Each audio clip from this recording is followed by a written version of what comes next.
Hello guys, so in this video I want to show you my DIY solar power bank. As you can see in the picture, this is my final look. I'm just showing you that in the beginning, but I'm gonna go and show you all the modification that I've went through before having this look that you can see. So as you can see on the left side, it has a solar panel, and when you flip the solar panel, you can see the component that I made a glass cover so that I can see the component. I just like it that way. So I'm gonna go through the videos where I've done the modification, and you will see how the power bank went through because some modification didn't work as well, so I've changed it over and over again until I had the final look that you saw in the picture. So let's get started, and here is the first thing. Hi again. So here is the first setup that I've started with. So and as you can see, I've stacked some phone batteries. I have like these are 6. These ones are charged, fully charged, using this setup that I have over here. This is a TP charger, and as you can see, there is one charging right there. And I'm gonna put all the batteries in parallel. Now I'm waiting. This one is charged. I'm waiting for this one to be completely full, and then I will connect them both in parallel. Then after all of that, I will connect. I've just shaked the anyways, whatever. So I will connect all of the couples in parallel. So these two still need to be charged. Connect all the couples together, and I'm gonna also charge them with this TP. Now this one is just for to switch the ability or the capability of solar panel. I'm gonna turn this solar around so you can see. So right there, that's the solar panel. I'm gonna give it a test in front of you so you can see. So the switch, now it's off. There's no current that could go from the solar panel to the charger, and that has to the battery. So I'm gonna switch on this device, and as you can see, I'll test it with my lights over here. Excuse me. Now at the beginning it goes red, then when I align it perfectly, it goes blue. And blue means that the voltage is alright to charge batteries. The voltage has a tank has reached 5 volts. Like that. Running the sun it'll be fine. So yeah, that's basically it. I also added a diode that is heat shrink, that has a heat shrink around over here, right there.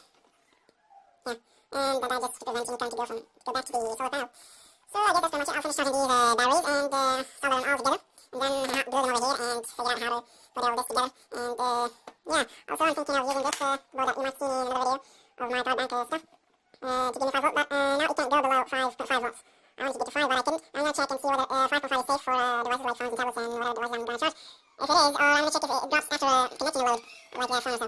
If that's okay, then I'm going to use that. If not, I'm going to try to find a supersede or double one that'll boost my 5 volts into, or my 4.8.7 normally to 5 volts. And that'll be it. Yeah, so I guess I'll do another video updating about this project. Yeah, so that's pretty much it, and thanks for watching. Hi guys, this is an update of my project. So as you can see, or as I will demonstrate right now, it's fully functional. So I got the batteries all connected, and I got my TP charger over there, and then I got this board, which is a boost DC to DC converter board. You can adjust that with the potentiometer, and I got about 5.5, and under load it drops a little bit, not too much. Anyway, so I got my little MP3 player charging over here. I'm not sure, it's not obvious. Yeah, there it is. You can see the LED is lit up. And I got this, as I'm gonna demonstrate right now. I got this. Push the button that will enable charging via solar panel. So I'll just push that, and I'm gonna tilt the solar panel, or face forward it to the sun, and then you can see the LED of the TP indicating that the batteries are charging. Yeah, so that's pretty much it. As you can see, that's the panel right there. You can see clearly. And yeah, as you can see, it's all functioning. I can even add some more batteries in here. I might add another also to for quick charging. I might add another in parallel with this. But this is enough. It's capable of doing, I guess, up to charge because this is a 10 watt board, so 10 over 5 that'll be about 2 amps, more or less. This is the cover that used to be on this on the back of this solar panel. So on it there's going to cut all these inside over here. I'm going to just the border because the border has the mechanisms to stick in here. Then I'm going to use another strip material, either glass or something else, to make the cover and make it a little bit higher because of these high points that I've got over here. These capacitors and batteries are high above the level of this whole cover. So yeah, that's pretty much it, and thanks for watching. So yeah, that was the second modification, or just the first, but with a bit of components added and boards and such. So in here it ends, the part 1 ends, and make sure to watch the second part where I will show you the final project and its final look that is presented in this picture. So guys, yeah, that's pretty much it, and thanks for watching this first part of this DIY solar power bank, and make sure to watch the next one.